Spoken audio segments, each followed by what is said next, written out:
Il y en a qui viennent toujours en retard. Alors,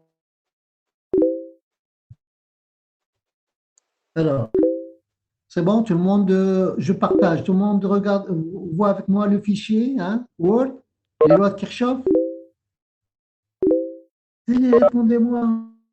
Oui, monsieur, oui. Oui, un problème de Oui, son. monsieur. Alors, on commence. Je vais changer de micro. Est-ce que vous m'entendez mieux comme ça? Oui. C'est bon? Alors, le courant alternatif. Qu'est-ce que c'est que le courant alternatif? Le courant alternatif, c'est ce que vous avez dans les maisons, tout simplement. Le courant alternatif, c'est ce que vous avez dans les maisons. Le courant alternatif, ça veut dire quoi? D'abord, il est très utilisé dans l'électrotechnique, les moteurs, hein, les industries. On utilise plutôt le régime alternatif sinusoïdal. C'est bon? Pourquoi? Parce qu'il est facile à transporter. Il est facile à transporter de l'usine vers l'utilisateur. Le courant alternatif est facile à transporter de l'usine vers l'utilisateur. Donc, presque dans tous les cas, l'énergie électrique produite est distribuée et consommée sous forme de courant alternatif sinusoïdal.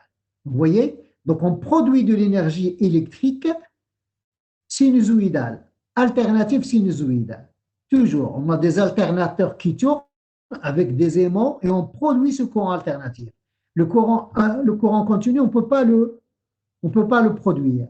On peut l'avoir, mais en redressant. On a d'abord un courant alternatif sinusoïdal et on va le redresser pour avoir un courant alternatif, pour un courant continu, pour avoir. Donc, on va redresser le courant alternatif pour avoir un courant continu. Donc, l'énergie est produite sous forme sinusoïdale. Le courant est produit sous forme sinusoïdale. Alors, dans ce cas, les lois, donc ça va dépendre du temps. Donc, les lois de Kirchhoff, c'est-à-dire les lois des mailles et les lois des nœuds, restent valables, vont demeurer valables en régime sinusoïdal à chaque instant. Ça veut dire quoi? Donc, il faut donc écrire ces équations en valeur instantanée à un instant t, I1 de t égale I de t plus I3 de t. La loi des nœuds est vérifiée, mais à un instant donné.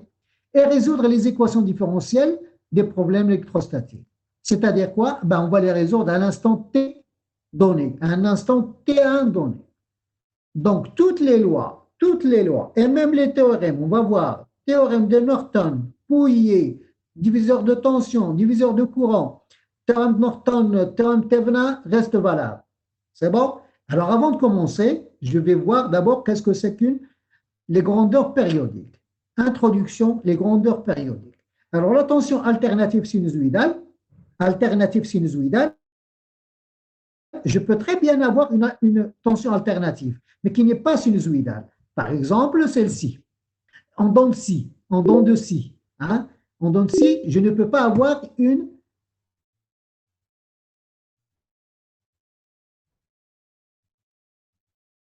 Par exemple, là, voilà mon courant, ou plutôt ma tension, une fonction quelconque sinusoïdale, plutôt alternative, mais qui n'est pas sinusoïdale. Ça, c'est alternatif. Ça, c'est mon zéro. Donc, ici, mes valeurs sont positives et mes valeurs ici sont négatives. Positif, là, c'est alternatif. C'est alterné, tout simplement. C'est alterné. Alterné, c'est ça. Une alternance, c'est ça. C'est la période dans laquelle ma tension est positive. L'autre alternance, c'est dans laquelle ma fonction est négative. Donc là, c'est ce qu'on appelle alterné. Mais c'est une fonction alternée, mais qui n'est pas sinusoïdale. Donc, qu'est-ce que c'est que pour nous une fonction sinusoïdale? Elle doit être alternée comme ça, mais de forme sinusoïdale. C'est bon? Alors, qu'est-ce que ça veut dire sinusoïdal en arabe? Hein? Voilà. Donc, voilà une alternance et voilà une alternance. C'est ça, sinusoïdal. C'est bon? Alors, voilà pour le alternative sinusoïdale. Donc, je peux très bien avoir une fonction alternative, mais qui n'est pas sinusoïdale. Ici, on parle d'alternative sinusoïdale. C'est une grandeur physique périodique, très importante, périodique. Tout est basé sur la période, périodique. Elle prend la même valeur algébrique à des intervalles de temps successifs, égaux représentant la période t. Alors ici, voilà, par exemple, ici,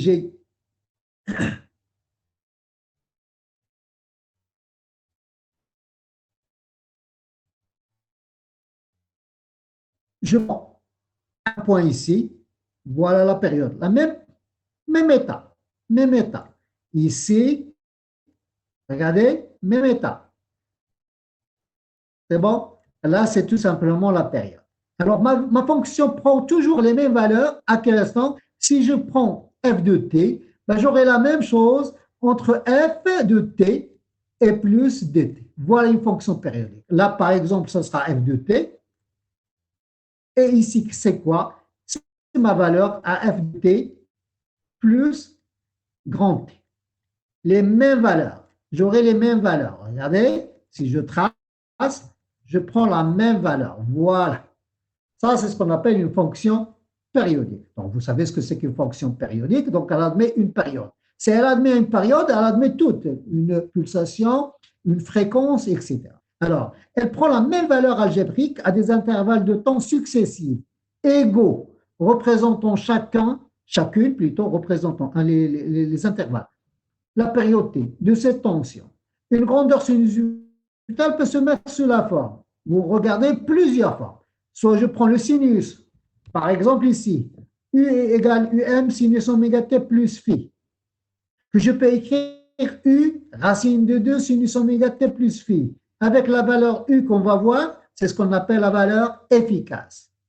Donc pour nous, dans tout l'exercice, on ne va pas parler de la valeur efficace comme ça, valeur efficace que vous voyez en valeur efficace, celle-ci. Pour nous, on va noter I, puisqu'il n'y a pas de confusion. La seule valeur que je peux avoir à confondre avec IM, mais je ne peux pas faire de confusion avec les deux. Pour nous, cette valeur, c'est finalement quoi? C'est U efficace. Mais je ne peux pas avoir d'autres U. Je n'ai pas d'autres U. Donc, pour moi, l'efficace, c'est tout simplement U ou I. Je vais enlever le efficace ici. Pourquoi? Parce qu'il n'y a pas de confusion. Donc, on va garder les lettres majuscules uniquement pour les valeurs efficaces. Donc, UM sinus oméga T plus phi, ou tout simplement IU, racine de 2, U racine de 2, sinus oméga T. Et donc, qu'est-ce que vous remarquez? Vous avez ici oméga, la pulsation qui va dépendre du temps, mais oméga en quoi? En radians par seconde. Le temps en secondes. Donc, qu'est-ce qu'on aura ici? Le radian. Alors, phi doit être comment? En radian. Doit être toujours écrite plutôt écrit. L'angle phi doit être écrit en radian. Qu'est-ce que c'est le phi? Qu'est-ce que c'est le phi? On appelle la phase initiale. Si je mets t égale à 0, j'aurai valeur U égale U racine de 2 sinus de phi. Ou, donc ici, si je prends la valeur de phi, la valeur initiale, à l'instant t égale à 0, donc ici pour moi, regardez cette fonction ici, est-ce que je peux avoir phi égale à 0? Regardez, phi égale à 0. Si à l'instant t égale à 0, regardez, si je prends le cosinus, donc forcément phi égale à 0. Pourquoi? Parce que ut passe par t égale à 0. Non, pardon. Forcément, phi égale pi sur 2. Phi égale pi sur 2. C'est bon? Si on n'aurait pas valeur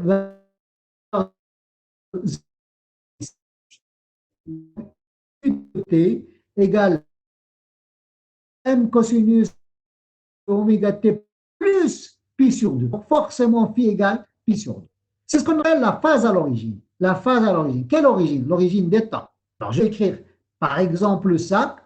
Je peux tout simplement avoir une autre relation de par exemple, ça c'est ma fonction, et je vais partir de là. au lieu de, regardez,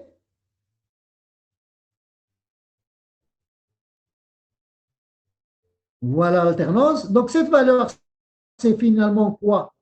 Cette valeur ici, UM c'est quand t égale à 0. Donc cette valeur, c'est UM cosinus. cosinus phi. C'est la valeur à l'origine. C'est la valeur UM, U de t, mais qu'à l'instant, U de 0. Donc le cosinus, c'est cette valeur. Donc en fonction, c'est ce qu'on appelle la phase à l'origine. Donc le phi, c'est tout simplement une phase à l'origine. On va voir l'explication très en fonction de ce qu'on va voir avec les impédances, etc. On va voir l'intérêt de ce phasage. Il est très important. UM, c'est ce qu'on appelle la valeur maximale. Je ne peux pas avoir une valeur plus grande que UM. C'est bon? Cette valeur maximale, mais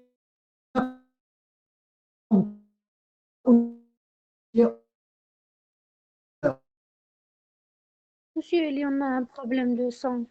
positive. Cette quantité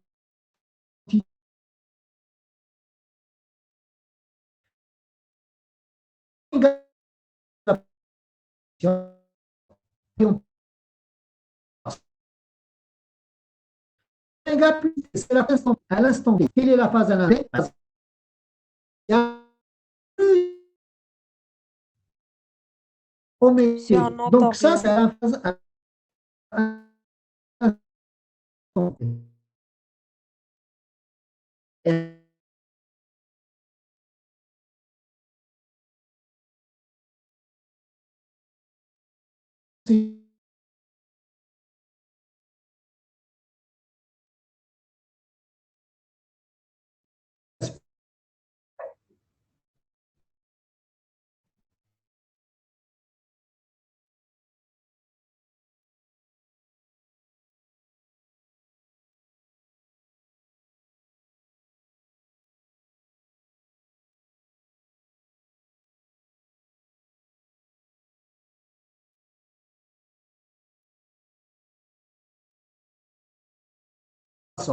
M est cas de son. Donc on va appeler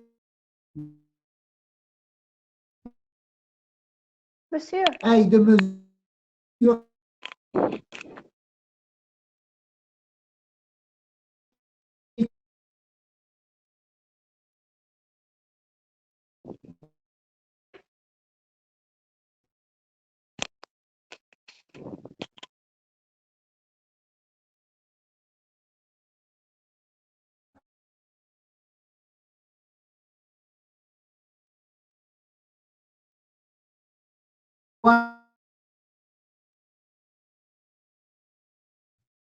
Monsieur, on ne vous entend plus sur les 3 dernières minutes au fait.